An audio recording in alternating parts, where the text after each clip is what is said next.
Do you remember childhood mystery pictures? A bizarre weave of strokes, lines, and the challenge is find the boy. It's a fun game. How many such pictures we had to solve among the Stalingrad ruins, only it was impossible to lose in that game. For many days spent on Mamayev Kurgan, snipers did not rest neither day nor night. They lost initiative and ingenuity.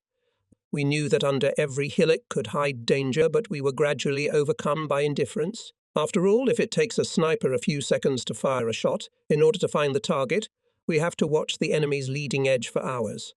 But what can a fatally tired man notice? Nothing, or simply put his head under a bullet, and there was an unconscious desire to evade the fight.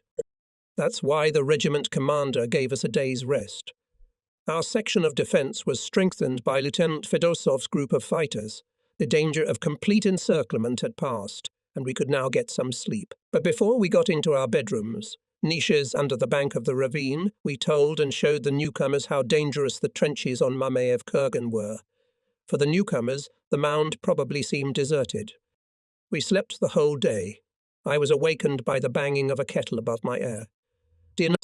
After buckwheat porridge with meat and hot tea, I was asleep again. The time given by the regiment commander for rest had not expired yet, and we dived into the recesses again. We woke up a few hours later when a mine burst in the ravine.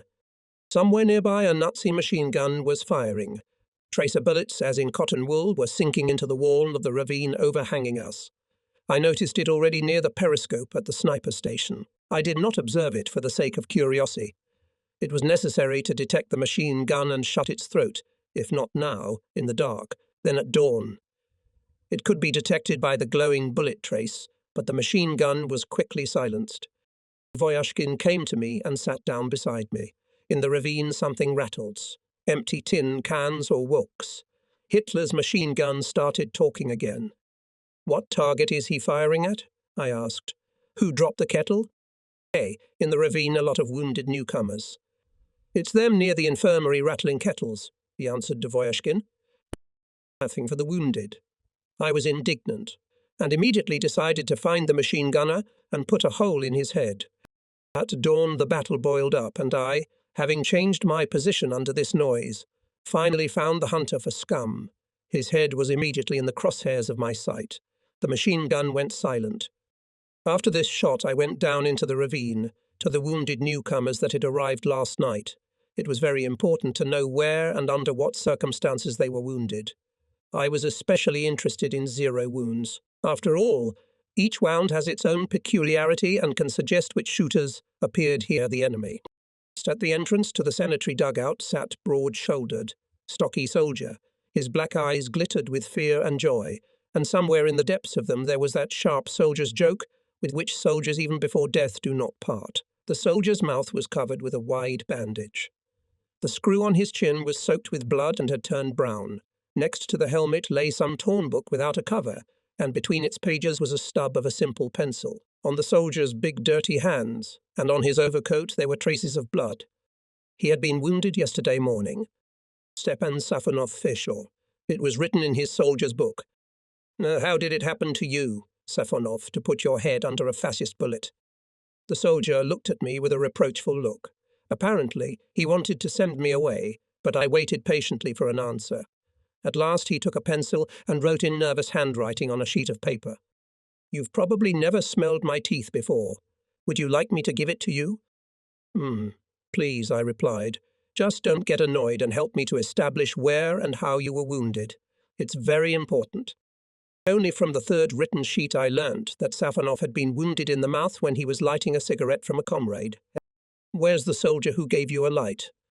"My friend Chersin stayed at the front, waiting for his turn. He too will be shot soon," came the written reply. I blurted out angrily. "Wussies, we've been at altitude for a whole week, but we didn't put our heads to the fascists, and you waited out the night, and half of the team went out of action. How did it happen?" Safonov started to write something in reply, but I didn't read it anymore. I ran away to my position.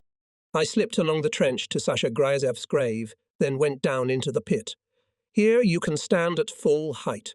It is necessary to think over how to act against the enemy's snipers. For sure they are on this site, but they work very carefully.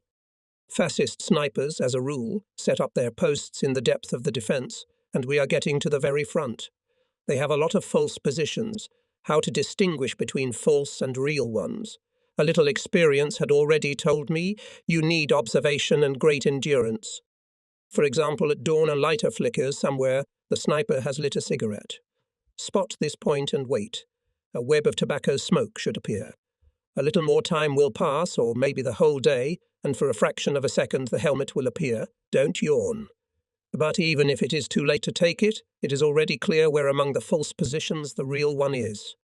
This reasoning with myself led me to the conclusion that today, more than ever, I should keep a close eye on the area from where Sasha Gryazev was shot in the chest.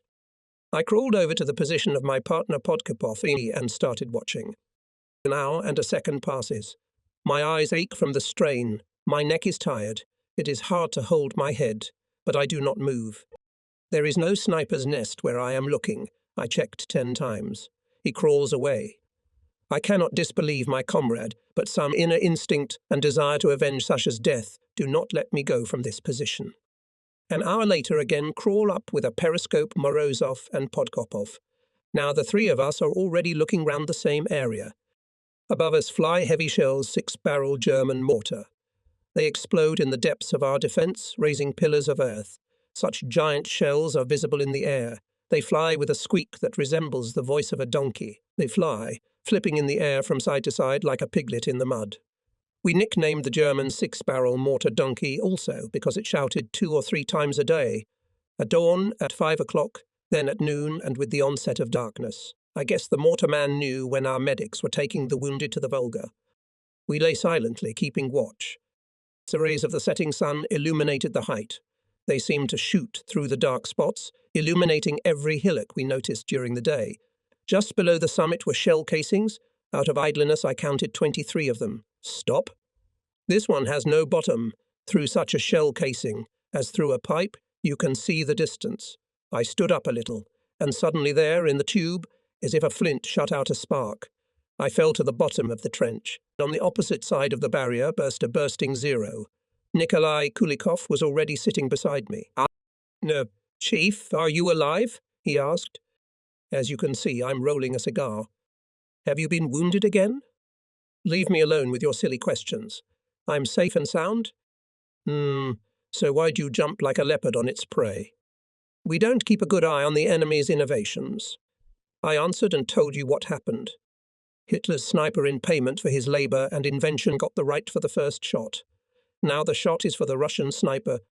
At dinner we decided how we would act. Nikolai Kulikov and Podkopov were in favour of going out to hunt for shell casings at night. Shaikin and Kostrikov disagreed, arguing that the sniper would leave this shell casing a false position. Morozov and Kuzmin suggested to wait for the general offensive, and then, under the noise, to cut on the casings. Snipers need a background to work. Morozov, philosophist. Volovatic and Dvoyashkin had no definite opinion. They were just ready to go to their old positions. "Let's take a little nap," Nudai suggested. My friends knew that I liked to take a nap from evening till midnight. I had not slept at morning dawn, so they silently let me into a dark corner. I woke up about 1 o'clock in the morning. Nikolai Kulikov was fiddling with his rifles. The others were asleep. The cold brought order in the trenches. The guys were lying close to each other. Nikolai, seeing that I was awake, took his rifle and dived into the darkness. I followed him, taking my automatic rifle and a bag with grenades. Probably before the storm. Probably the enemy is preparing a new blow to throw us into the Volga. It will not work, a retreat. There is no land for us beyond the Volga. Taking a position not far from my sleeping comrades, I began to listen to the silence and remember the meeting with the Army Commander General Vasily Ivanovich Chiwikov. It was on the morning of 16 October. Then, it seems, it was the same tense, but not very quiet night. And the commander, inviting us to his dugout to present us with awards, spoke somehow surprisingly calmly. Defending Stalingrad, we knit the enemy in hand and foot. From our ability to stand here to the death depends on the solution of many major tasks of the war, the decision of the fates of millions of Soviet people, our fathers, mothers, wives and children. But this does not mean that tomorrow we will show unreasonable bravery. It is tantamount to betrayal. From his hands, a medal of honor was placed in my palm. Our determination to fight here in the ruins of the city under the slogan "Not a step back" is dictated by the will of the people, continued the commander. The expanses beyond the Volga are great, but what eyes will we look at our people there? It seemed to me that he was asking me about this, knowing that I was born and grew up in the Urals. My relatives are there, my grandfather, father, mother, and how many acquaintances, comrades. No, I must not show up there with eyes full of shame and disgrace for the surrendered Stalingrad. And I answer, there's nowhere to retreat. There's no land beyond the Volga for us. For some reason, these words were very much liked by Vasily Ivanovich and Ivan Maximovich Vidyukov, the assistant to the head of Glavpor on Komsomol. Vidyukov grabbed my hand and shook it for a long time, saying, "That's right, that's Komsomol style." That same night, he visited my positions. It was a formidable night, but, as we know, the enemy failed to take us by surprise. How would the night end, and what would the morning be like? Would my plan fail? I should have called Viktor Medvedev here. Good guy Medvedev, movable, restless. He criticizes slow snipers with one phrase. They need a good Ponukalo. Once recently he came to young snipers with a conversation about his experience of hunting fascists. He came and, without saying a word, unfolded before them a kitsit with makorka, red silk with embroideries. They said, "Look with what love and diligence an unknown girl embroidered this pouch." 2 empty cartridges fell out of the pouch. "That's all I wanted to say to you," they said. "Let's go to the positions. We'll understand each other better there." That's right, Vitya. The theory of sniping is best learnt in practice. And again I remembered the words of Vasily Ivanovich Chuikov. The sniper should not wait for the moment when the fascist himself sticks his head out. It is necessary to make him discover himself and give him without delay a proper portion of lead in the head. So I spent the long hours of the night alone with my thoughts. The silence was like a noose round my neck. But then a light thread broke in the east. I was going to wake up my comrades, and they were already crawling towards me, carrying breakfast and ammunition. Someone reported. Regimental scouts took the tongue. At 6 in the morning there will be an artillery raid on our front lines. It was porridge remained unopened. It was postponed for dinner. We didn't touch vodka. We ate some breadcrumbs and went to our points. Not far from my position I met Lieutenant Fedosov. He had arranged the soldiers and was also waiting for the attack to begin. "It's already past 6, he said, "and the fascists are silent." I called the commander. I said to him, "For some reason the fascists are not shooting at us in our section." There was laughter. "I'll report it to the military council," he said. Nikolai Kulikov was waiting for me at the position opposite the shell casings. Here we kept an artillery tube. What we saw, we were not surprised. 22 casings were lying in place, the 23rd without the bottom disappeared somewhere. Where to? The optics of the artillery tube is strong. You can see well at 300 meters. I began to go through bush after bush, ditch after ditch, advancing deep into the enemy's defences. I got to the very top, where sometimes the rangefinder appeared. Nearby there was a small hollow. Here it is, a shell casing without a bottom. It's camouflaged in the berm of the hollow. Through it you can see a Hitler in a helmet. He is observing with a telescopic sight of a sniper rifle. The casing covers the optics from side light, hides glare and helps to see the target more clearly. He even seemed to be taking pictures of his targets as he fired. "There you are," I whispered, as if the Nazi could hear my voice and get away. To bring my breathing back to normal, I handed the optical tube to Nikolai Kulikov and, taking my time, told him how to find the fascist sniper. I'm guiding him by well-visible landmarks. Yes, I see. Nikolai seems to be choking too. After taking a breath, he suggests, "Chief, we must take him now, otherwise he'll slip away." And then I hear a whisper behind me. "Wait, guys, let me see a live Hitler sniper." This is Lieutenant Fedosov. We didn't even notice how he got close to us. He didn't wait for the enemy attack, and now he doesn't know where to put himself. I've had the Nazi sniper in my sniper sights for half an hour. I'm a little tired, but tense to the limit. I chase the fatigue away from me, trying not to relax. He is also looking through the telescopic sight. I ask Kuliko, "Nikolai, do you think he can see us?" "Let's check." Nikolai stepped back. lifted the helmeted figure above the barrier. Instantly, the fascist sniper fired. The helmet was torn off the doll's head. Putting his hand on the bolt to pull it and pick up the shell after a successful shot, as is customary for snipers, the Nazi broke away from the telescopic sight. His head lifted up. At the same second, my shot rang out. The bullet landed somewhere between his eyes, turning his helmet over his face. The rifle with telescopic sight remained lying in the pipe. Lieutenant Fedosov sank to the bottom of the trench, then took my personal account, notebook, salivated pencil, and wrote in large letters, "I am an eyewitness of the duel. Vaited killed a fascist sniper before my eyes. So we took revenge on the murderer of Sasha Gryazev. From the same position, acting more decisively. In the following days, my pupil sniper Nikolai Kulikov cut down 2 rangefinders on the sides of Mamayev Kurgan. And the offensive, which we were waiting for that day, for some reason never took place. Perhaps because we learnt about it in advance from the testimony of a prisoner. The Germans, apparently, guessed about it and did not get into the way, became more cautious and when you cannot hurry. Mamayev Kurgan is the dominating height above the city. The southern shoulder of the mound is marked on the map with the number 102.0. From here you can clearly see the city centre, which is almost completely occupied by the enemy and all destroyed. Therefore it is easy to understand our desire to hold, if not on the top, then at least on the southern slopes of the height, and thus threaten the enemy with blows in the flank and rear. More favourable positions could not be found in the whole of Stalingrad. We literally saw through telescopic sights the backs of Hitler's heads, which were stuck in the centre of the city. But in order to begin active work on these heads, we had to first ensure the safety of their own heads from the rear, because above us, on top of the mound, periodically appeared machine gunners and experienced snipers of the enemy rangefinders, observers and correctors of artillery and mortar fire also nested there.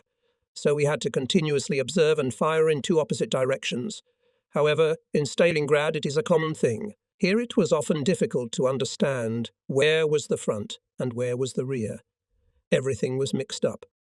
Having solved the trick of the fascist sniper with a shell casing, we turned our eyes to the opposite side, to the foot of the southern slopes of the mound, cut by ravines, in dense thickets of burdock, thistle, wormwood and elderberry.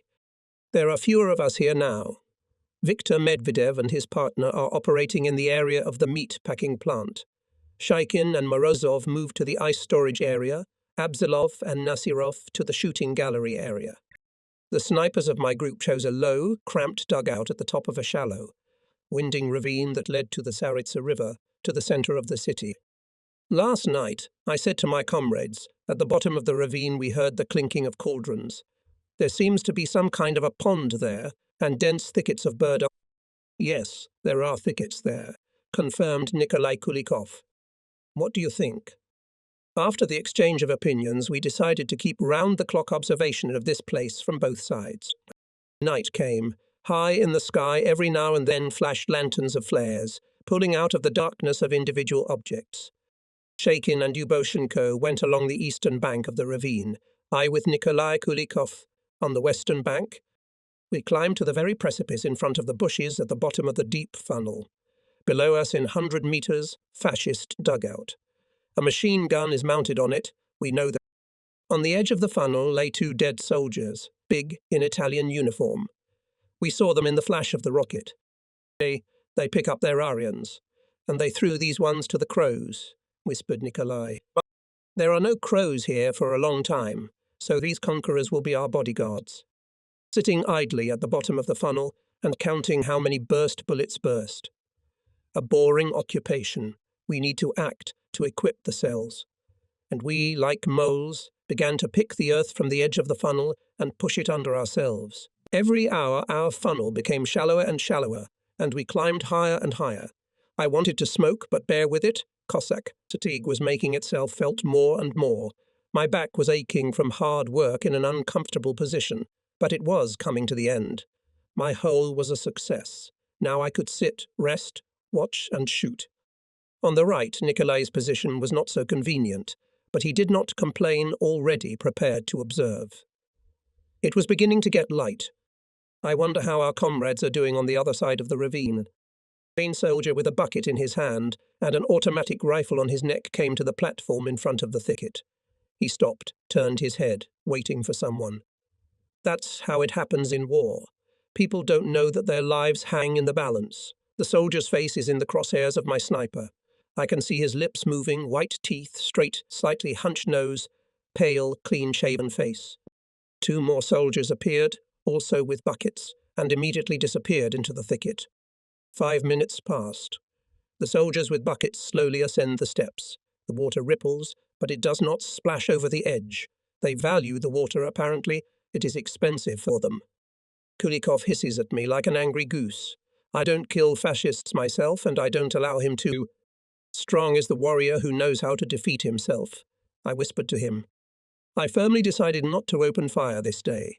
It is necessary to find out whether there are fascist officers on this site, of what rank, to determine the approaches to the spring in the thickets. My nerves were stretched to the limit. I decided to have a little rest, to smoke. I went down to the bottom of the trench and only smoked a cigar as Kulikov called me. No, you just look what the bastards are doing. I put aside my cigar and took an artillery pipe. Yes, the picture is interesting. One might say tempting. On the very platform where an hour ago a soldier with a bucket stood, as at an exhibition, the officers are now washing themselves. They are stripped to the waist. A soldier pours water on their backs from an aluminium mug. 3 caps with officers' cockades are lying next to them. Look at them, Chief, how happy they are on our land.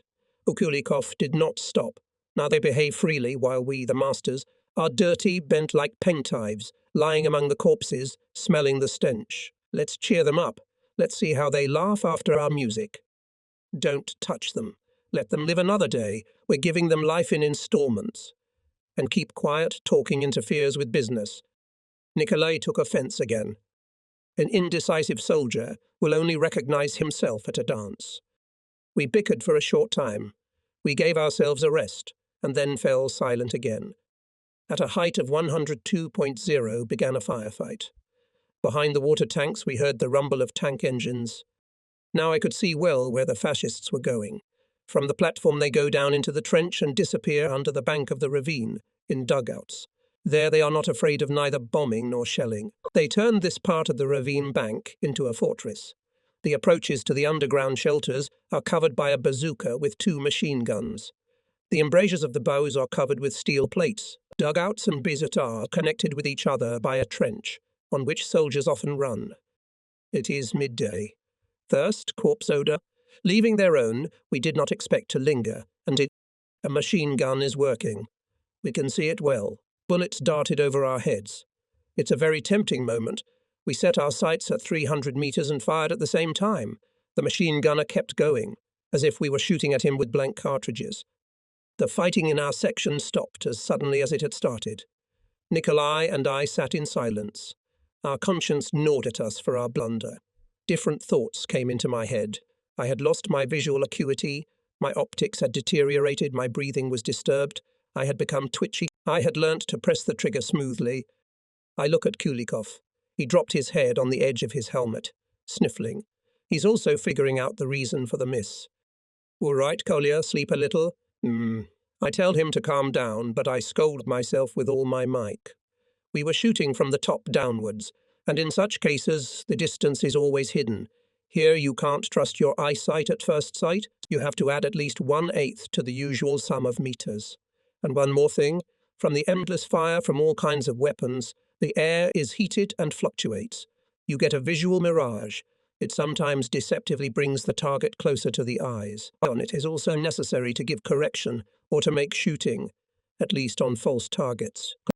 In the ravine again earned the Nazi machine gun. Kulikov nestled into the telescopic sight of his sniper. I have a sight of 350. You move it to 400, I suggested. Aimed again, hit together. The machine gun fell silent. Nikolai killed the machine gunner. My bullet did not reach him. Dusk came, and Nicholas and I went to the assembly point. Here life went on as usual. Snipers reported on their successes. Each killed fascist. A whole story. Rim Vasilchenko took the trophies. In his hands he held a piece of plywood and a piece of thick carpenter's pencil.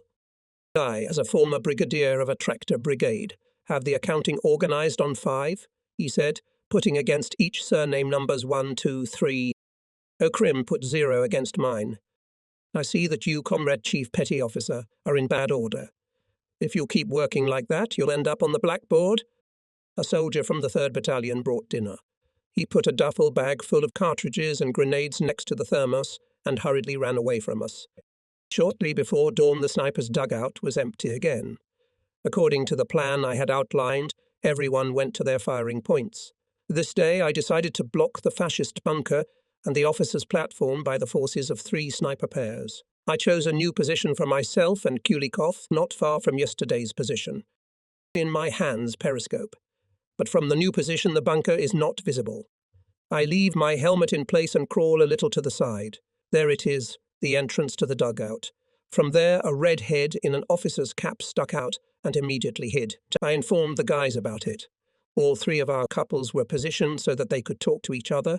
They rejoiced, froze in anticipation of the target. Near the dugout, in the trench, the cap appeared. The edge of the fascist emblem is visible. The cap gradually rises. The whole emblem up to the visor is already visible. Do you see it? I asked Kulikov. I see. Yes, it's a fascist sniper in ambush. Came up with a cheap bait. The cap is hidden. Too long, said Kulikov. Why did the sniper appear in our area? I asked. Nikolai shrugged his shoulders. And the hell he knows. Apparently he decided to die before the deadline. That's all right. But you cut down a machine gunner yesterday. Where did you hit him? In the head, Nikolai answered. With that you threw down the gauntlet to their snipers. They accepted your challenge. They recognized you by the accuracy of the hit. They need a puppet that looks like you. The dim sun was slightly warming my shoulders. A faint breeze was pleasantly refreshing my face. The last tender days of the passing autumn. It was time for lunch. A bent soldier was making his way to the dugout. He did not have any weapons, only one kettle hanging in his hand. We exchanged impressions and decided not to touch the soldier, let him live. He looked very shabby and pathetic. In minutes or a little more passed, and then from behind the corner of the trench appeared a big, lanky fascist officer. A Hitler sniper was following him with a rifle with a telescopic sight on his shoulder. Behind the sniper, from behind the turn of the same shallow trench, came out 2 more officers. One after another 4 shots rang out, and all 4 Hitlerites lay down like underfoot. Thrown Kulikov glove remained unlifted. We sent the opponent to the cross battalion. Time passed, no one appeared near the dead. We were bored. And suddenly a massive fire of artillery and mortars fell on our section. We climbed into our dugouts, sat and counted how many shells and mines burst nearby. When a mine approaches the ground, its tail whistles so that it feels as if your guts are being pulled out of your stomach. You think, that must be mine, and then it hit another trench. 9 dive bombers showed up. We must have hit an important bird if we called the Air Force. One of the bombs hit our trench. The blast wave shattered the trench. Vasilchenko and I went deaf. Kulikov and Morozov were only slightly frightened. For more than 2 hours aviation, artillery and mortars pounded our area. When everything quieted down, came indignant Lieutenant Fedosov. What is this, fascists? As if off the chain. What have you done here? The enemy battery near the railway tunnel suffered from bombing and shelling. The wooden shields that hid the guns from our eyes were blown away. The guns stood stripped. Calculations were swarming near them. The officers came out of their hiding places. Now it's time for us to work. The snipers were literally killing the gun crews. The first shots killed the officers. The soldiers working near them were stunned, not understanding what was the matter. Gambling Dvoyashkin, followed by Shakin, clanked their bolts. A couple more fascists pushed their noses into the ground. Only now they realized what the matter was. The surviving gunners and loaders dived into cover. Now for several days they will not appear near the guns in daylight hours, and at night, as you know, from guns you can shoot only darkness. We neutralized them thoroughly. In the evening, summing up the day, I asked, now it's clear why we couldn't hurry yesterday. Merbatea, Chief, a new plan, replied Nikolai Kulikov. Soldier's sky above the fighting positions always seems to be a sheepskin. There is always something missing, either food or ammunition or no conditions for rest. But there is plenty of danger. Simply keep your eyes open. Otherwise you will die. And if bad weather starts, consider that a hole in the sky has opened just above your head and everything in the world that is wet, slushy, cold, is meant for you to freeze to the bone. And then you seem to yourself a huge, unstoppable giant. But this same feeling in battle has another, precious, in my opinion, side. Without it, there can't be a combat-ready soldier. I'll try to explain it by personal feelings. There is a battle going on, and it seems to you that all bullets, mines, shells, and even bombs are aimed at you. So there is no more important target for the enemy than, and if that is so, then do not be a simpleton. Do not expose yourself to a stupid bullet and a blind shrapnel. You have a head. Ask the enemy more riddles. Turn from a giant, over which the sky with a sheepskin, into an invulnerable, invisible small target. The feeling of a giant should not leave you, because if there, where you act, directed all the fire of the enemy, then it is the most important area. Under you, under your chest, the very point that can be called the center of the front or even the center of the earth, no one can dissuade you of that. Thine giant, because you have covered the center of the earth with yourself. Invulnerable, because neither bullets, nor shrapnel, nor hellfire have broken you. During the defensive battles in Stalingrad, there was no such day that there was a lull all along the front. And when I speak here about silence or some pauses, of course I am talking only about those areas where I had to act. For example, on the southern slopes of Mamiev Kurgan. And again, these remarks about silence come from the soldier's notion of the importance of his frontier. We had silence, and it seems that everywhere, all along the front, the enemy had fallen silent. In fact, the Stalingrad land did not stop humming and groaning from the blows of aviation and artillery neither day nor night. Attacks were replaced by counterattacks. Separate explosions grew into a continuous rumble in the area of the factory Krasny Oktyabr, then on the approaches to the walls of the factory barricade, then in the city centre. But we had already got used to this continuous rumble of battle and noticed changes in the tension of the fighting only at ourselves, on the slopes of the mound and at the nearest neighbours on the right and left. Today, after we had successfully pierced several officers' heads near the dugouts in the ravine and at the anti-tank battery, we had a lull, but it was only relatives. The enemy machine guns, without ceasing, were hitting the bunkers of our trenches, firing along the ravine. Individual bullets bit into the roof of the dugout, where we were going to rest. It began to rain before daylight. Small craters were filling up with water. Kettles, buckets, thermoses stood under the rain. Orim Vasilchenko was preparing a sauna, of course, without a steam room. We just stretched a tent coat over the trench and began to eat of a flannel, a piece of a soldier's overcoat. We were joking, dreaming of a birch broom. Having washed with cold water, they ran naked into the dugout, twisted and wrung out the laundry which seemed to have been washed. It was dirty, but no one had saved any other for us. The dugouts were filled with grenades and cartridges. A dugout for a soldier is a kitchen, a bedroom and a bath. Today, Captain Aksanov, the assistant to the Chief of Staff of the division, looked into our palace for the second time. But the assignment of the division commander, he is studying the experience of group sniper work on the front line. I guess he liked our group. I've been, he says, to my neighbours on the right and left, and I'm drawn to you again. On such a rainy, dank night we could sleep safely, knowing that the fascists would not go on the offensive, although their artillery and mortars were methodically shelling our positions. The walls of the dugout were shaking, but we sat quietly. "Do you have any extra breadcrumbs?" timidly asked Captain Aksanov. Not a crumb in my mouth since morning. Orin Vasilchenko, who was on duty in the cubicle, as we jokingly called our dugout, sadly waved his hands. "We are waiting for dinner for the second day." Captain Aksanov moved to the lamp, and under its weak light unfolded his notebook to write down our information and impressions for the past day. I went out to the sniper on duty. It was still raining, and it was pitch black.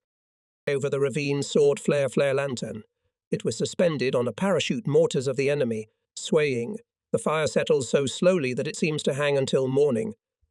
On the other side of the ravine, under the rays of the lantern, froze two human figures. I called out, "Who is there?" There was no answer. Voyashkin jumped out of the dugout. I recognized him. The duty officer shouted, rushed into the dugout, grabbed his automatic rifle, and waded knee-deep in water to the other side of the ravine. Orim Vasilchenko went the same way, and Captain Aksanov called me to him. A few more minutes passed. At the entrance to the dugout, a match flared up. Then the tent was thrown aside, and under the ringing of a tin bucket with contrived importance Okrim entered, followed by Dvoyashkin. They brought the long-awaited guests, a Kamit Habibilin, our ammunition and food carrier, and the political officer Stefan Kryakov. Kryakov greeted everyone by the hand, took off from his back a full duffel bag, moved it to Akmate and said, take it apart. This time they brought us more food than we expected. Among the tin cans of the second front, there were osmusks of mukhorka and half a grain. Orim Vasilchenko was merrily rattling the cauldrons. Then everyone fell silent, sniffing and sniffing. No one complained of lack of appetite, and the porridge was very tasty. Even Captain Aksenov was saying, "Good porridge, good." Everyone knew that Krykov, as always, brought news about the situation in Stalingrad, fresh newspapers and letters. We were not mistaken. Hardly had the duty officer had time to collect the kettles when the political officer put his hand behind his groove, and a bundle of letters lay in front of the lamp. In an instant they were dispersed. The dugout became quiet. Each silently holding his breath, read the news from home. Only one Ohrim Vasilchenko didn't know where to hide himself among our short soldiers' happiness. He didn't wait for letters. His relatives were in occupation, in Poltava region. It was hard to look at him at such moments, if only to refuse letters or put off reading until he left the dugout. But how could one refrain when news came from home? Stepan Kryakov, who knew about Okrimov's grief, took this into account. Suddenly he solemnly raised another envelope above his head and said, "I have a letter from a girl from Chelyabinsk. She asks me to hand the letter to the bravest soldier. Who do you want me to hand it to?" We, of course, without hesitation, answers, "Okrim."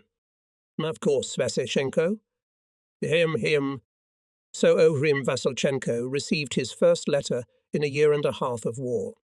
He received it and was afraid to read it, didn't know what to do with it. Finally, he tore the envelope. I sat down next to Ohrim, saw the lines written in a straight, clear girl's handwriting. On the sheet was written, "I do not know who will read my letter, for I am writing to an unknown soldier. I am 17 years old. If by age I am suitable for you as a daughter, I can call you father, and if you are a little older than me, I will call you brother. From girls and women of our workshop collected gifts for the defenders of Stalingrad. We know that it is hard and dangerous in your trenches. Our hearts go out to you. We work and live only for you. Although I am far away, in the Urals, I live in hope that I will come back to my native Minsk. Do you hear my mother's cries?" Vasilchenko turned the page. I had time to read the end of the letter. "Kill the fascist, let there be mourning in his homeland, let his relatives shed tears. Beat the enemy courageously the way our ancestors beat them." Ohrim put the letter aside, stood up. He was short of air. He went out of the dugout. In a minute he returned, grabbed a machine gun, a bag of grenades. Clearly he's up to something bad.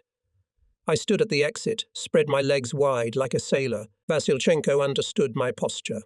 "You can't get through here." He stepped from foot to foot, then sat down on the edge of the bunk and, as if justifying himself, decided to reveal his daring plan. It turns out that Vasilchenko and Kostrikov secretly, from everyone for several days in a row, conducted surveillance of the enemy dugout, which is attached to the slope of the mound on our left. They studied the approaches to it, established the place of sentry duty, the time of changing of sentries. They waited only for a good moment, a heavy rain or a snowstorm, and such a moment came. Kostrikov had already slipped out of the dugout unnoticed. I shouted to the duty officer, "Immediately detain and return Kostrikov." This finally knocked Vasilchenko off balance. He threw the machine gun and the bag with grenades in the corner, shouted, calling us traitors. Captain Aksenov and political officer Kryakov came up. "Stop, Stalingrad soldier, why are you singing with a rooster?" shouted at Vasilchenko one of them. Large drops of sweat appeared on Okrim's face. His eyes blurred, his mouth twisted. Only now it became clear to us that he was having a nervous attack. He collapsed into my arms. He was shaking, banging his head against my chest. At last Ohrim calmed down and fell asleep immediately. Now we thoroughly listened to Kostrikov. The plan of the sortie deserved attention. He approved even Captain Aksenov, and the rain did not stop. We should not miss such a moment. Whether there will still be such rain, On that section before Kostrikov and Vasilchenko acted sniper pair, Afinogenov and Shchebina. We need to find out what they say. Afinogenov was awakened. He jumped up instantly, as if he was just waiting to be touched on the leg. Let's go. I know every way in this neighborhood. Oh, I'll give him a good thrashing. Wait, listen to the end. I heard everything you said. In Stalingrad, I learnt to sleep and hear the whole conversation. We armed ourselves only with light weapons, machine guns, grenades, knives. The first crawled Afinogenov, followed by Shchebina, then Stepan Kryakov and me. We were afraid of one thing, as if on the way to the dugout not to run into a mine. However, everything turned out safely. It seems that this time we were accompanied by soldiers' luck. Here is the dugout. Near the entrance under a lady's umbrella with a machine gun around his neck is a sentry. Afinogenov, not thinking long, crawled into the trench. A knife gleamed in the darkness, and the sentry collapsed to the ground without a sound. Afinogenov and Shchebina stayed upstairs, and Kryakov and I slowly entered the dugout. I took a quick look at the situation. Nails were hammered into the wooden wall near the door. On each nail is a machine gun. Under the machine guns are helmets. Near the helmets, electric torches. Along the right and left walls there are solid bunks. Hitlerites sleep on the bunks under blankets. They sleep quietly, peacefully. Over the head of each of them, the upper uniform.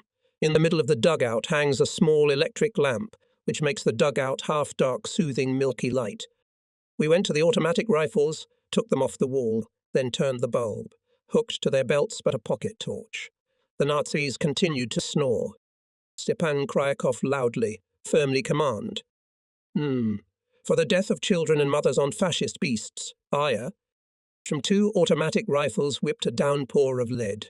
The fascists jumped from their seats, but immediately fell.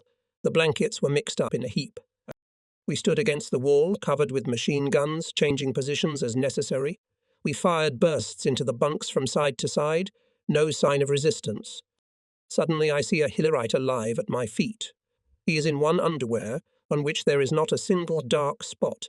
It means that not a single bullet has not touched him. How he managed to do it, I don't understand. I move the machine gun to my feet. Kryakov grabs my arm. Don't touch me. I need a tongue. Luttis and the fascist stretched out his hands along the floor. I surrender. I raise my hands even when lying. This German knew Russian well, which saved him. He understood the meaning of Kryakov's command before anyone else and threw himself at my feet. The German turned out to be obedient. He quickly threw on a camouflage coat over his underwear, put his feet into boots, and we returned to our comrades with the language. The way back was quick. At his dugout we were met by Captain Aksantov, Sonov, and the sleepy Vasilchenko, and Kostrikov and Kabibulin. Examining the German from all sides, they asked about the details of the sortie, but the story clearly did not stick. In front of my eyes time and again rose a picture of what we did in the dugout. On the soul was somehow not good. Even kind of pity became those. But looking into the eyes of Orim Vasilchenko, whose pupils have not yet extinguished yesterday's longing, dark and disturbing, like the sky above the fighting positions of the soldier, I concluded my thoughts aloud. Let the soldier's sky be sheepskin, but in our own land we are masters. The constant concern of a soldier is to survive and defeat the enemy. After all, the dead are in the ranks only at roll call, and the living are fighting. But I cared about one more thing, training and teaching newcomers the art of sniping. All living things struggle to continue to live. And I too wanted to live long, if not physically, then morally. I believed that every sniper I trained would be able to avenge me, protect others from premature death, and thus morally prolong my life, bring the common cause closer to a happy ending. That is why everything that was connected with the sniper's art completely took possession of my thoughts and actions. On the first day of our work on a new site, in the area of the factory Red October, my attention was attracted by a sniper newcomer Gorozhev, a medium-height, blue-eyed soldier.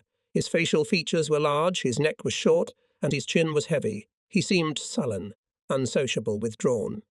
There were reasons for that. Gorozhev sat for long hours with his partner on the front line, and there was no luck. Moreover, today a fascist sniper sent a bullet into him, and only thanks to the inaccuracy of the shot the newcomer remained alive. The bullet hit his helmet. but it was already a serious warning to the young snark. Look, before it's too late, change your tactics or leave the sniper team altogether. I sat down to Goroshayev, silently unfolded a kit set in front of him, tore off a wedge of paper from the newspaper, rolled a cigar. He did the same. They got high. Through the tobacco smoke, it seemed easier for him to look at me. The look of his blue eyes lost their sullenness, and he confessed. I can't get sniping. I look through the trench periscope all day long. Even stars appear in my eyes, but I can't catch the target. It's easier to hit with a machine gun. You give a command and shoot, but here it's just a hassle. I corrected Goroshayev and corrected him. Let it be so. He reluctantly agreed. Here I, without hurrying, explained that the sniper must identify the target at a glance, instantly assess it, and hit it with the first shot. And at the end of the conversation I suggest, Mo, tomorrow morning I invite you to partner with me. At 4 o'clock in the morning, the snipers had finished their breakfast and started to go to their stations. I had to go with Goroshayev to the position opposite the railway carriages. There the enemy snipers were camouflaged and were taking out our soldiers and commanders. But first I took my partner to the dugout of the Deputy Battalion Commander, Senior Lieutenant Arkhip Sukharev, who was wounded on that very spot. We entered the dugout. Sukharev was lying on earthen bunks covered with black cloth. Nurse Klava Svintsova was preparing him for bandaging. Dora Shuknovich was helping her, holding in her hand a vial with some medicine. The senior lieutenant sat down, lowered his legs. There were drops of blood on his lips, his face was pale. His gaze stopped on me. Much was in that look, including undeserved reproach to our address.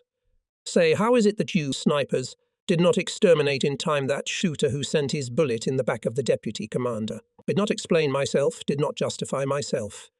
It was important to me that Goroshayev noticed that look. And he noticed, felt, appreciated what a sniper is in the eyes of the commander. After standing silently near Arkhip Sukharev, we left the dugout. In the factory district there was a fierce battle. Machine guns were firing in different parts. Where is the sniper? How can you find him in this machine gun noise? By what signs can you determine where his nest is? Goroshayev shrugged his shoulders and quietly replied, and the devil knows.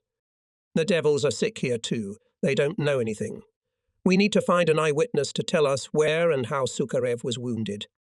Soon we managed to meet a soldier who told us the following. The senior lieutenant, together with Parametic Zykov, went from the tool shop to the boiler room to the machine gunners of the 2nd Battalion. In the doorway, the senior lieutenant swayed, blood spurted from his mouth. I ran up to him. I wanted to help him. I just bent down, my left shoulder was burnt. We hid behind the boiler. There Zykov bandaged us. How many soldiers and officers were injured in that doorway? I asked. No, today 3 soldiers, and here is a senior lieutenant, replied the soldier. It became clear to me that the entrance to the boiler room was being held at gunpoint by some evil, experienced sniper. Now we must take a position where our comrades are dying. I said to Goroshayev. We sneaked into the boiler room. I set my periscope on the sill of a broken window. My partner did the same. He works under strong cover of machine gunners. My periscope was hit by a burst of machine gun fire, then another. It's a fascist sniper disguising his shots with the help of machine gunners. But where is he? We've been sitting for 3 hours now, and all to no avail. Goroshayev is already grumbling, saying that there is no sniper post in front of us. I keep silent, let him see for himself that he's wrong. And the right fascist machine gunners attacked the meat-packing plant. The fight has spread to the depth of the defence. We're still lying in ambush. We look directly against us. A Hitler's machine gunner jumped out from under the wagon wheels. Followed by a second, third, a 10th. They rolled under the slope of the embankment and were lost behind the ruins. Where are they going? And suddenly machine gun bursts crackled almost next to us. Several enemy soldiers rushed to the doorway, to the window where we were sitting. Goroshev's face tensed up, the blueness in his eyes was gone. He started throwing grenades with excitement. I was pouring fire from my automatic rifle, and the Germans, having lost several machine gunners at the boiler room walls, rolled back. Again a lull. Goroshev and I continued to track the snipers. The battlefield again seemed deserted. Killed machine gunners, like undercut weeds, lay with their heads in different directions. Someone was shouting, calling for help for their own, but no one responded. Nobody needed them now, except for us as a bait. but I did not have a hand in sniping at the orderlies. And then in the boiler room appeared Captain Vasily Rakitayansky, instructor of the political department of the division, an experienced political officer. He lay down at the hole in the wall, inserted a mouthpiece into the hole. I asked him to listen to me and then to start his broadcasting. The captain approved of my idea and agreed to help us. An anti-fascist speech in German should drive the sniper out of patience. He would forget about caution. But we miscalculated. The machine gunners responded to Captain Rakitayansky's voice. They opened frantic fire on the mouthpiece. We responded with aimed shots. 6 were sent to the Cross Battalion, but the German sniper never found himself. Then the bombardment began. Bombs fell on ruined walls, broken machines, on piles of broken bricks. We hid in the shaft under the boiler. Where Rakishinsky is, there's bombing, said one of my friends. Or maybe the other way, Ray Racing. Where there is bombing, there is Rakishinsky, replied the captain. The air raid was over, and we took our positions again. Rakitiansky stretched out his hand to the mouthpiece and began to pull it out of the bricks. The fascist sniper was waiting for this moment. His bullet pierced the captain's hand above the wrist. But he finally revealed his position. I had time to notice this. The fascist had made his nest under the wagon, between the slopes of the wheels. Now it was necessary to give Gorozhayev a chance to prepare for a precise shot. I advised him to choose a place in the back of the shop, and I stayed near the mouthpiece to divert the sniper's attention to myself. The Boloshayev was in a hurry. The bullet flew through the hole in the wheel, hit the rail and went away. Goroshayev's shot did not harm the fascist sniper. On the contrary, it served as a warning. We stayed the night in the boiler room. At dawn, the company commander, Vasily Bolshapov, came down to the boiler furnace. He brought us half a pot of water and said, "Here is water for you. Wash yourselves, rinse your clear eyes, so to speak, bring them to sharpness, and get on with it." Having washed up, we went to our firing positions again. I took the observation post, and Gorozhayev stood on the number. What should we do to make the fascist show himself? I asked Gorozhayev. He replied, "I don't know." Then watch. Captain Rakitiansky's mouthpiece was lying in its old place. I slipped my hand between the bricks, grasped the edge of the mouthpiece, and began to turn it. My shot rang out. The bullet flew over my ear. Yes, the Nazi sniper had arrived at the firing position before us. He had prepared for the meeting. 2 more shots rang out, one after the other. The Nazi shoots well and fast. He pinned me between the bricks near the mouthpiece. Just a little bit I move. Immediately a bursting bullet bursts near my head. An hour goes by, another hour. I pretend I'm a corpse. I can talk, but I can't move my head or arm. I squinted my eyes towards the sun, and its rays blinded me. I squeezed my eyes shut, and then an idea struck me. To blind the fascist with a sunbeam. I called Gorozhayev closer, and without moving, take a shard of mirror and direct the bunny in his eyes. Gorozhayev did everything exactly. It worked. My bullet jumped out of my trap and immediately slipped in its place model. From the looks of it, the changes on our side did not happen. Fascist sniper went down, hid from the sunlight. The hole in the wheel was viewed through. We started to find another position from which we could see at least the fascist's head. He calmed down, knowing that one Russian sniper was already lying dead near the mouthpiece. And we were walking around, picking up a position. 30 meters to the east of the boiler house there was a big tar tank, and on top of it there was a platform for a hoist. One could climb up to it by an iron ladder. We climbed up, dived down. The tar was thick and viscous. We took one board off the platform, threw it under our feet. There are several holes in the tank wall. We choose the most inconspicuous ones. Now we were above the embankment. From here the enemy trenches are clearly visible. But the sniper's post is covered by the wagon wheels. Nothing will wait. 30 minutes passed, and the sniper got out from under the wheel. He hung his rifle on his shoulder and walked along the trench. He met one of his own men, stopped, took the rifle off his shoulder. "Don't hurry," I said to Gorozhayev. "Let him talk a little for the last time. Tell him how he cut at the Russian sniper's mouthpiece." "I see," replied Gorozhayev. "Now memorize his face," I continued.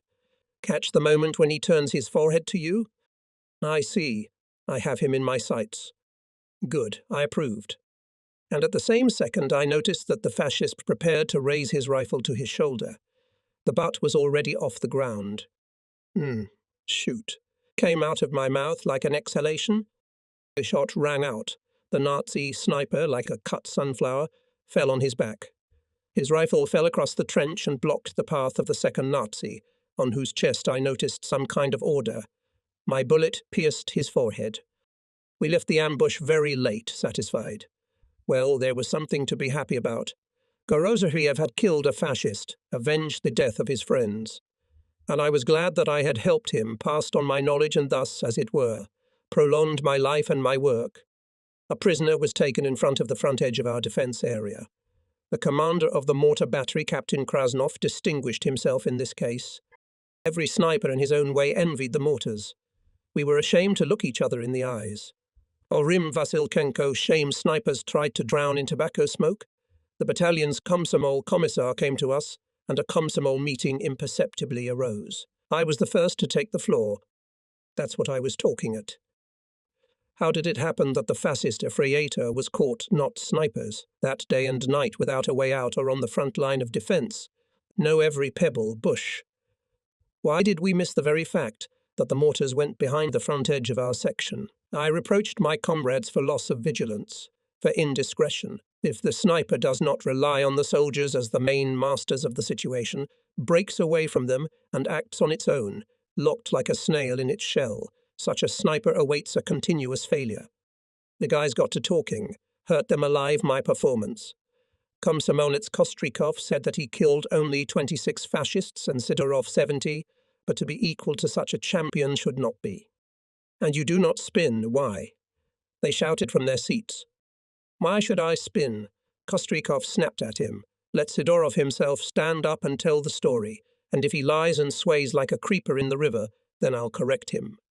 Sidorov stood up and calmly looked round at those present. He had an imposing appearance. Large facial features, a large nose with a hunch, a large chin, strong-willed, light blonde hair slicked back, broad chest, steep shoulders. Before he began his speech, he took out a pouch from his pocket and began to twist a goat's leg. Why don't you say anything? If you're up, speak up, said someone. Can't you see? I'm rolling a cigar and getting my thoughts together. But I don't know how to roll a cigar and speak. Letting out a jet of smoke, Sidorov looked at Kostrikov, shook his head and in one breath blurted out, Did you hear that this chicken does not want to take an example from me? Am I asking you to take an example from me? He's just crossed the threshold of war and like a cricket in the house, he's getting bored. If you whistle at me, I'll tear your ears off and you'll do as I say. I'm asking Sidorov. What did you get out of it? Oh, let him tell it himself since he started it. I'm older than him, I can correct him. Komsomol meetings seemed to go away, but curiosity pestered everyone. I wanted to know what happened between Kostrikov and Sidorov. Kostrikov came up. While Sidorov was increasing his personal score, the fascist machine gunners seriously wounded 4 of our soldiers. Whether they will stay alive or not is still a question. Sidorov personal considers above the lives of his comrades. There's no war without casualties. What's that got to do with me? Sidorov justifies himself. From those machine guns that were against me, the fascists almost never fired. They were like bait on the barrier. They didn't have time to adjust to the machine gun as I put a hole in my helmet together with my head. No matter how Sidorov justified himself, we reprimanded him. That same night I went with him to his station. We camouflaged ourselves on the platform of the gutter cleft of the Dolgy Gully and began to observe in the direction of Hitler's bunker. The machine gun from the Nazi bunker was beating off an even shot. Tracer bullets were fanning the darkness on a white front. Why didn't you say there was a night machine gun? I asked Sidorov. The bullets of this machine gun will not hurt us. He answered. Ah, that's how you think. I resented you. Tomorrow ask for a transfer to another unit. At night I brought an armor-piercing machine gun here, and with 2 shots shut the throat of the night machine gun. Orim Vasilchenko helped me to solve this problem. Before dawn, a liaison came running after. The battalion chief of staff is calling. After hesitating for a while, Orim and I went first to my dugout. We heard footsteps. Vasilchenko and I pressed against the wall of the trench. Soldiers from the rear were carrying breakfast. They passed close by and didn't notice us. Here it is, the power of camouflage. Strangers crowded around our dugout. All, as one, were smoking, smelled of strong smoke. "Why are you crowded here? Disperse," I commanded in a masterly tone. Only one of them was not affected by my voice. A big soldier stood in front of me with his legs wide apart. Though he was not tall enough, he was a foot tall in the shoulders. I could feel the strength in this soldier, and his character, apparently, was bully. Everybody parted, everybody heard me, but he stood like a pillar. I touched his shoulder. Without turning his head, he said, "Well, what do you want?" "Let's go to the dugout." "They don't ask me to go there." "And if they don't ask you, why are you staring at an empty shell casing?" "I'm not staring," replied the soldier. "I'm listening." "Why are you flapping your ears in vain? Gathered here and waiting for the Nazi grenades to fly. Look, the rooster is not big, but he is so wide in feathers, he is crowing.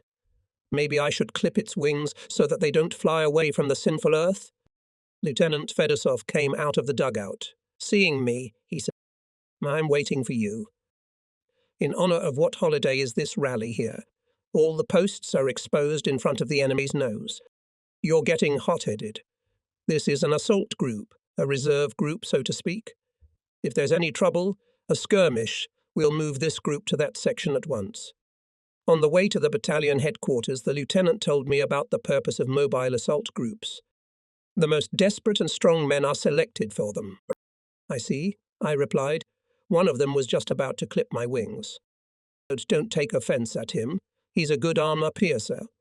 The lieutenant reassured me. "Well, why do they call me to the battalion headquarters?" I asked. "Now you'll see. The commander told me to call you. He said to let Zaitsev see what kind of Rotasay snipers he has." In the dugout of the battalion headquarters, there was an interrogation of the prisoner, who was taken by Captain Krasnov. The big Efriat asked the captain not to shoot him, as he knew a lot and would tell everything in the headquarters, but not here. The interrogation ended, and I managed to find out details of how the prisoner was taken. The day before yesterday, Captain Krasnov learnt from the scouts about the location of the German anti-tank battery and decided to check, or more precisely, to see for himself whether the scouts were reporting correctly. The sortie was well thought out, down to the smallest detail. Taking with him 2 strong mortars. The captain put on a camouflage coat of the same colour as the Germans. Through the belt of a telephone set over his shoulder hung a German-style automatic rifle around his neck. Even the grenades dangled from the side with long handles. Apparently, the captain, a lover of thrills, this time not without risk, decided to test his fortune. He passed with his assistants in German uniform unnoticed in our section, crossed the front line, passed the mined areas on the neutral and found himself in the enemy's location. A telephone wire fell into their hands, by which the daredevils decided to sneak to the command post of the enemy battery. Soon they met a German telephonist, who began to complain that he was exhausted by gusts on the line. There was no peace neither day nor night. The battery commander looked at him like a donkey. "Now we will help you," he said Krasnov, knowing a little German. "Are you a Serb?" The telephonist was wary. "Yes, a Serb," answered Krasnov, and immediately realized that to go any further was an unjustified risk. They would identify him. I had to knock the telephonist on the back of his head, gag him with a glove and drag him back. "How did you sneak unnoticed through our section?" I asked the captain. He smiled and replied thoughtfully. "When a fisherman sees that the float of his rod jumped, a big bream is biting. This fisherman can draw devils on his back, and he won't notice.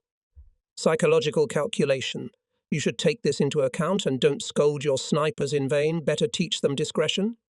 There's only one word left for me to sigh. "Thank you." Yes, in sniping you can't ignore what is called the psychology of searching for an important target. If you get carried away, you get caught up in the excitement of fighting with an insidious, cunning sniper, and you don't notice what is being done to the right, left, and behind your back. You lose your discretion. Captain Krasnov taught me a good lesson. This is something to think hard about. At dusk, we are making our way to the battery of Ilya Shuklin, a well-known tank fighter in our division who distinguished himself in the days of fighting in the Kastonia area. And the men in his battery are 1-to-1, as brave as the commander himself. We were called by an artilleryman with a machine gun in his hands, with grenades hanging from his belt. He appeared in front of us suddenly and put the muzzle of the machine gun in my chest. "Don't move, I'll blow a hole in you." I calmly withdrew the muzzle of the machine gun. "Fenof, don't be stupid. Everyone is here." "I'm checking for resistance," answered the sentry. It was my friend Vasily Fenof, who later became my pupil. Fenof whistled. From behind a block of reinforced concrete came out a soldier, replaced my friend, and we moved to the basement of the battery commander. Not far away loomed the famous factory pipe with a broken side. To it stretched telephone wires from almost all artillery regiments of the R, the main adjustment point of Stalingrad. The enemy knew about it. How many bombs, shells, mines were spent to destroy this pipe? Hundreds, thousands, but the adjustment point did not stop working. Only recently the enemy snipers appeared here, and our adjusters one by one began to go out of action. The accuracy of fire of our batteries was disturbed. The artillerymen asked for help from their commander, General Pozharsky. That's why we, snipers, ended up visiting Shuklin. For a good deed, he could grab a soldier in his arms, kiss him like a favorite girl. Now I was spinning in his clutches, and he would say, "Oh, Vasily, how could I refuse you in Krasnofimsk? You're very unattractive. And now listen to what happened. Assist snipers have pinned me down. I can't appear on the pipe. They won't let me stick my head out. I can't understand where they're shooting from. Help me out, monsieur." Upstairs the artillery boomed. But here in Shuklin's dungeon, nobody paid attention to such a trifle. Machine gun bursts and grenades were not heard at all. "Here is your room. Comrade snipers, rest, bring your weapons to readiness," said Shuklin, opening the tent door to a room with bunks for 3 people. Morozov, Shaikin and Kurikov stayed here. In the next compartment, Vasilchenko, Goroshayev, Volovatek, Draika were placed. "And you and me, Chief. Let's go to my compartment," Shuklin offered me. There came a comrade from the political department of the army, an informer interested in how you will prepare for a duel with fascist snipers. He's a Siberian shot at... We crossed the corridor, rounded a corner and found ourselves in the commander's compartment. Instead of bunks, there were soldiers' bunks along the walls and a table made of boards in the middle. On it was a cut loaf of grey bread and, one miracle, on a plate, a stack of pancakes in a homely way. At the other end of the table, in front of a 7-line lamp, staring at a notebook, sat a blond, snub-nosed man.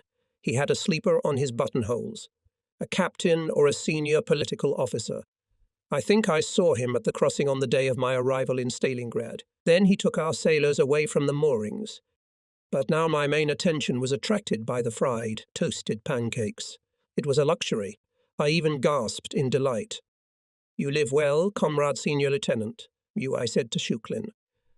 "Can we have Siberian dumplings in your kitchen?" "You can have Siberian dumplings too, but you have to earn money first, and the artillerymen won't take care of it."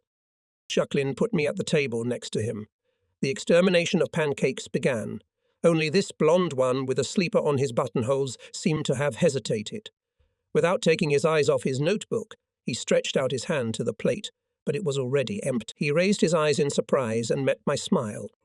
"I see that reinforcements have come to you, Comrade Shuklin. From the commander's reserve, I believe?" "Yes, eh?" I answered for Shuklin. From the reserve, from Mamayev Kurgan." The blonde didn't seem to understand my irony, smiled and extended his hand to Ivan Grigoriev. "Vasily Zaitsev." I answered, shaking his strong hand. "So what offence did Mamayev Kurgan cause to the snipers?" He asked, as if finding out the reason for our appearance here at the plant Red October. This question puzzled me. I looked intently at Grigoriev and answered. "The commander's order is the law for the soldier. This I know, but I am interested in another. What is he meddling in my soul?" For some reason I was indignant and raised my tone imperceptibly. And firstly, it is equally hot on Mamayev Kurgan and at the factory Red October. Secondly, I took a breath for a new shot, but Grigoriev disarmed me. "Don't get her a silence called me by name. Marcia, you did not understand me. It's about your mood.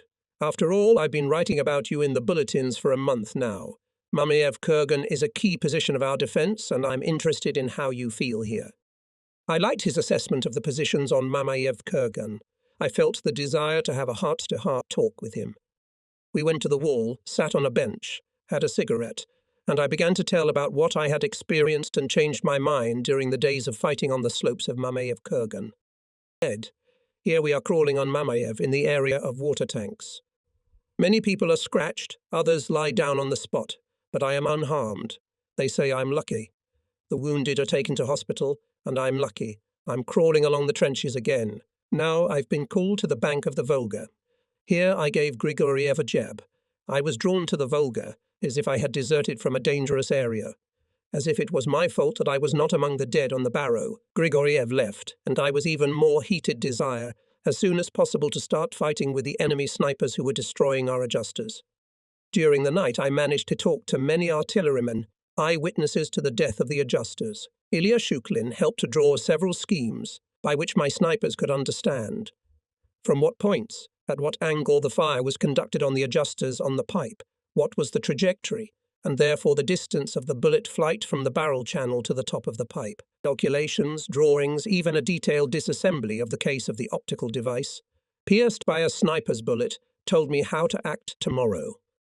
The scheme of sniper's placement, thought out at night, turned out to be more than successful. Here, unlike the position on Mamayev Kurgan, the piles of factory ruins restricted the view. The optics kept rolling over the torn fittings, the blistered metal structures, the collapsed roofs, the skewed walls. So, in order to shoot at the observers on the pipe, it is necessary to move away to a great distance or to choose a gap in the ruins. There are no other ways. That's why we immediately began to probe the gaps to the full depth, and we were not mistaken. Sniper optics allowed us to see literally the pupils of the eyes of Hitler's soldiers. But we were in no hurry, firing only at snipers and the most dangerous machine gun points. By noon I had used up my clip. My partner Kulikov too.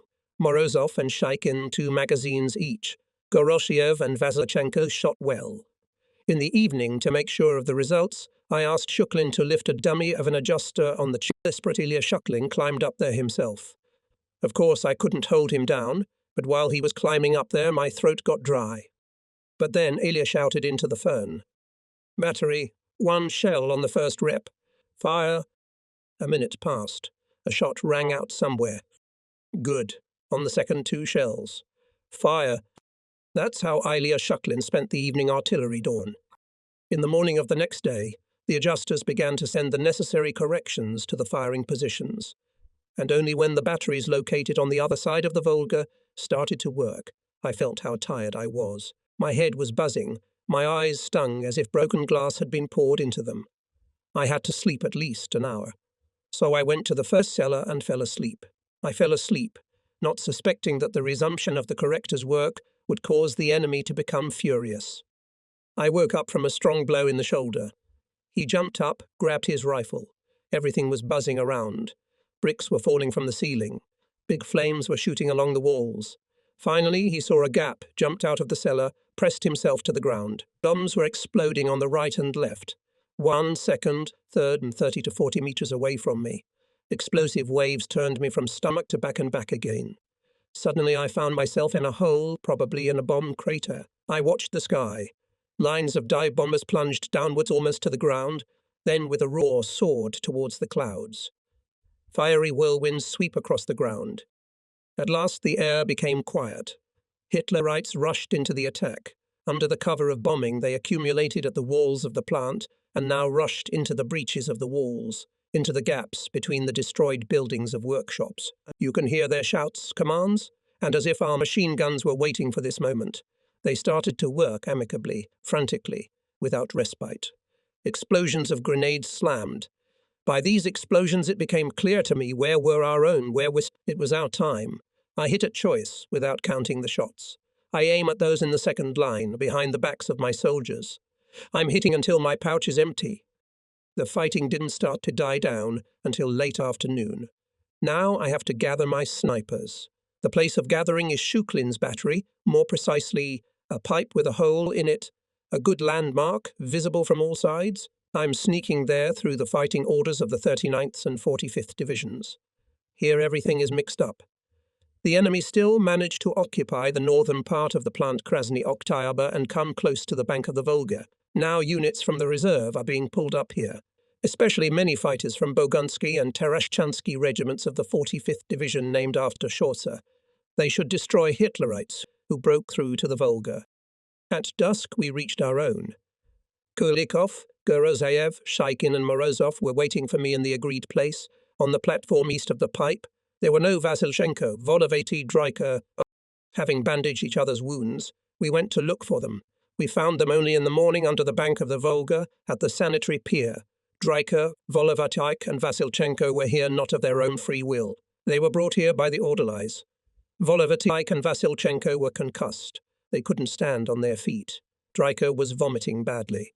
Swollen, with red eyes, they lay on the shore on bare stones without bidding. Several hundred wounded had piled up here during the previous day, and the orderlies had no time to look after them all. The crossing was out of order. We took our comrades and went up the Banam ravine to the location of the headquarters of our 284th Division. We were placed in 2 dugouts of the armory workshops.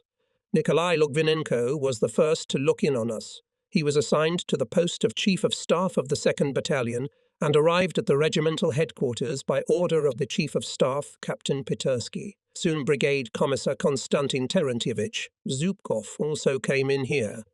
At that time, nurses Luda Yablonskaya and Zhenya Kosova were just treating the wounded, washing off bruises. Our uniforms were torn to shreds. The commissar ordered to replace it and cut our hair with a machine.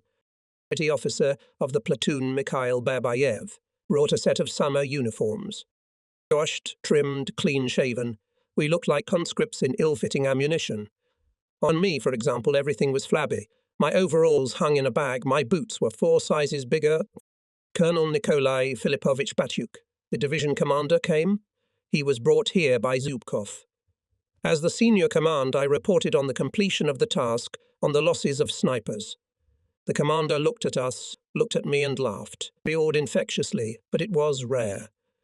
He always looked dissatisfied.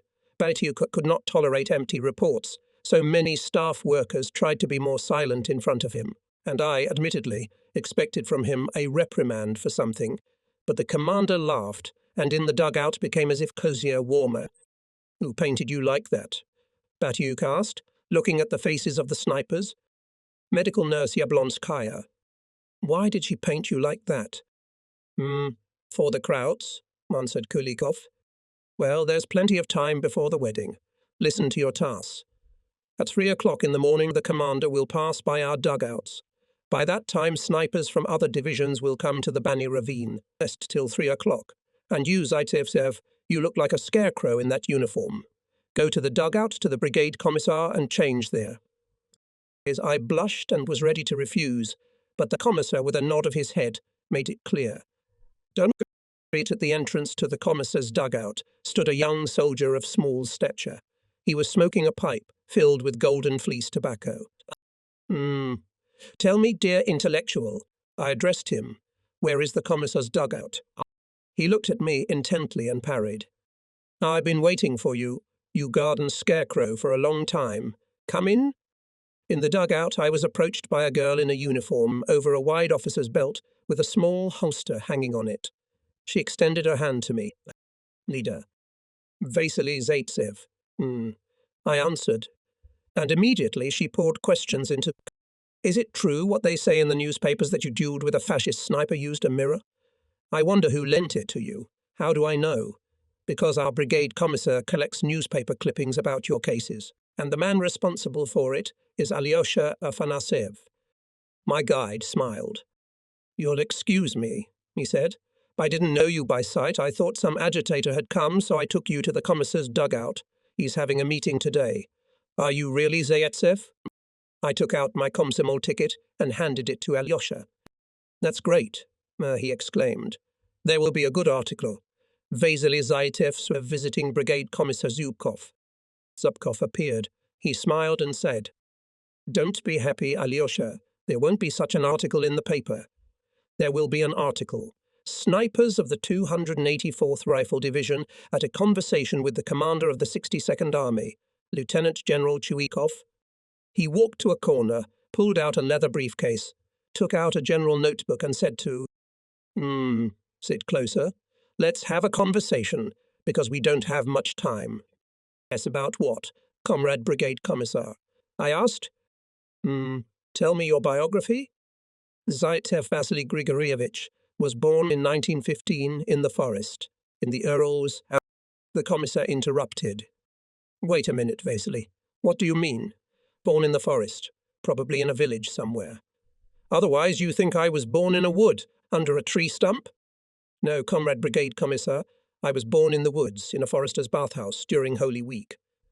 On the second day of my birth, my mother saw that I had 2 teeth. A bad omen, I was to be torn by beasts of prey. My father fought in the Imperialist War, served as a soldier in the 8th Guards Brusilov Army. He returned home as an invalid in 1917. As a child, I was nicknamed Baserman. I had nowhere to study. My grandfather taught me to be a tracker, a hunter. I was good at shooting, could set loops on hare trails, used snares to catch orcas, covered grouse with a tent, threw a harness over the horns of wild goats from a tree. Unnoticeably, I was carried away by memories, and again it turned out to be a confession. Lieutenant Colonel Vasily Zakharovich Tkachenko, head of the political department, appeared at the door. Brigade Commissar slammed the notebook. Well, Vasily, we'll continue next time, and now go and change your clothes. Alyosha and Lida were waiting for me in the next compartment. On the bunks there was a pile of clean uniforms and even a new pilot's cap, and on the pilot's cap, a handkerchief. There was a pair of worn but good boots. Change your clothes and then we'll go to dinner, said Lida and left. I looked at the things in surprise. The uniform fit me as if by order. It turned out that it belonged to Brigade Commissar Zubkov, only the belt lacked holes. From a trench soldier I turned into a foppe. That's what Lida called me at dinner. At 3 o'clock in the morning, snipers of our regiments gathered in the dugout of the division commander. Grigoriev was already here. Vasily Ivanovich Chukov appeared. He greeted everyone by the hand, then, smiling, said, "Yes, how beautiful you all are, patched up with stickers. You must have been scratched badly." "What to do with them, Comrade Commander? These patches do not prevent us from beating the fascists." I answered for everyone. "We are ready to fulfill any task." "Thank you, said Chuikov. "And for one beaten man, they give 2 unbeaten men. You fight well, you beat the fascists well. But, despite this, the enemy managed to capture the northwestern part of the plant Red October. There's a hot fight going on there. You snipers can be very useful. I know that 3 of your comrades are lying." Chuikov looked at Grigoriev. "You were seized by excitement and you, as they say, lost their sniper face, turned into machine gunners. In ordinary soldiers, you should be scolded for that, scolded hard. You, Vasily Zaitsev, are in special demand. You must value every sniper of your group." Chuikov looked at his watch. Apparently, the time was driving him. He stood up, handed Grigoriev a notebook, on the pages of which was written down my confession. "I will not bore you with general talk. We have specific tasks before us. To beat the enemy for sure and without a miss. For every mistake, we pay with blood. So let each of you think, report to your conscience, talk to it in a big way. And then it will become clear how to act in such an environment. Conscience is a strict and fair judge. I wish you success." Then Vasily Ivanovich left the dugout. I was left alone with my thoughts. Thought about different things. The Battle of Stalingrad gave me a lot. I had grown up and matured. I felt myself no longer the soldier I was a month or 2 ago.